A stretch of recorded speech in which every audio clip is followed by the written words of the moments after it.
சாரலுக்கும் கொடைக்கானல் தூரலுக்கும் இல்லாத சுகம் உந்தன் வார்த்தையோ.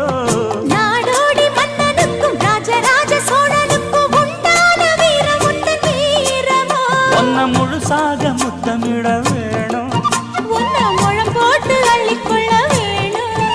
என் குல வாழைய இலை போடவா ஏதின்னும் தாமதம். அடி மீனா பொண்ணு மீனா பொண்ணு